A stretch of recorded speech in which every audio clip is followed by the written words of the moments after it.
Tom Colley for Through the Ropes Boxing. Delighted to be joined with none other than Tony Sims. Tony, how are you? Yeah, I'm good, Tom, mate. Thank you. You? Good. Yeah, not too bad, thank you. Not too bad. Thanks for having us down, Tony. It's been a pleasure. Been in the gym today, seen the likes of Jimmy Sains, George Liddard, Maisie coming through. We've also got Conor and Nigel here. What's it like having such a good stable, and John Ryder as well, loads of competitive sparring as well? Yeah, like you say, been busy at the minute, just waiting for dates to come in for all of them. So we're just ticking them over and keeping them ready. When the dates come in, then we'll step the training up. I was talking to Conor earlier and he was saying he'd like to get the Eubank fight in February. If that fight does get made, how do you see that fight going, and what would the preparation be like, you know, moving Conor up the weight division to fight a middle? Yeah, you know, it's a massive fight, obviously, because of their dad's names, and you know, I think he'll pack any stadium out in England, and you know, people want to see that fight.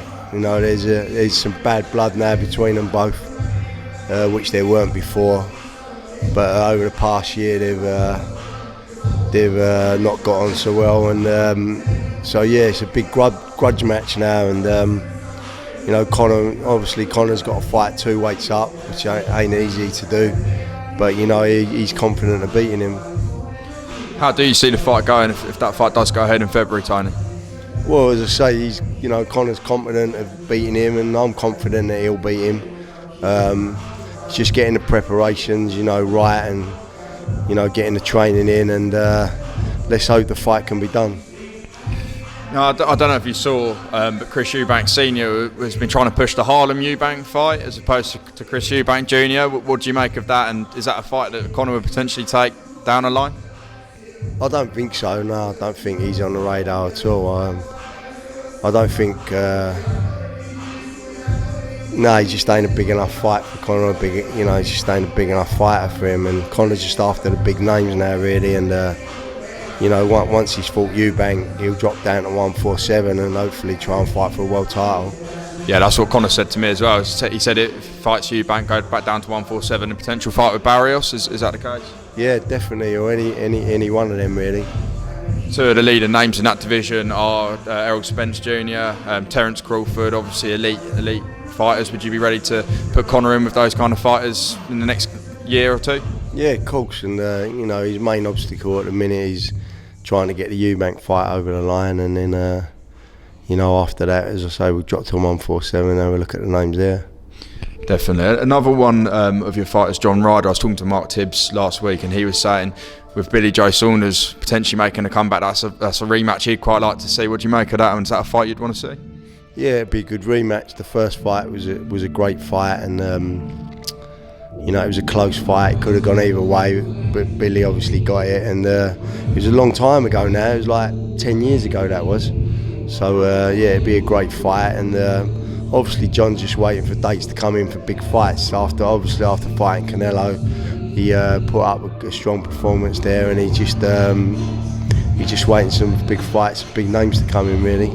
It was a brilliant performance. Touching on that fight with Canelo, I mean, obviously John going into Lion's Den, broke his nose in the second round, kept fighting. What was it like being a part of that build-up, and the aftermath of that fight? Obviously with John breaking his nose. Yeah, as you say, it was a big night, and obviously it was in Canelo's hometown, and to be honest, the Mexican people really welcomed us, and they're really good people, they was, and they really welcomed John over there. They loved John over there, and where he put up such a spirited performance, the Mexicans like to see that. They don't like to see any surrender in anyone, and they really like John over there. John said to me afterwards, he got recognised more over there than he does in his hometown of Islington. That's something. That is quite something. And so moving on from that as well, so you got the obviously upcoming fights, Tony, between seeing what's going on in Saudi. You got AJ fighting Wallin, and Wilder fighting Joseph Parker. How do you see those two fights going? Yeah, they're good fights, and everyone will be tuned in to see them fights. Obviously Joshua and Wallin know each other from the amateurs, and he's also sparred with him as well as a pro, although a few years ago that was, and so that's going to be a tough fight for both of them. It ain't going to be an easy fight, and Parker's always an hard fight for anybody, so Wilder will have his hands full with Parker, so yeah, I'm looking as a fan. I'm looking forward to that night. Just going back to John Ryder a second as well. He did mention a potential fight with Jaime Greer next year, who holds the silver belt. Is that something that you're looking at? Yeah, I think John just wants the biggest money fights he can get, the biggest names he can get. You know, he's been in the game a long time, and you know, he'd be looking to fight whoever's the biggest fight out there for him. And just finally, Tony, Alexander Usyk versus Tyson Fury. Can we get your prediction for that fight?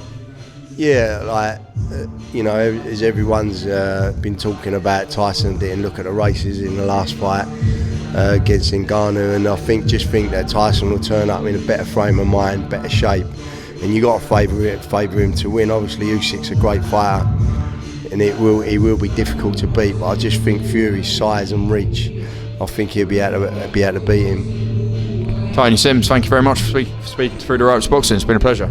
Thanks, Tom. Cheers, mate. Cheers, mate.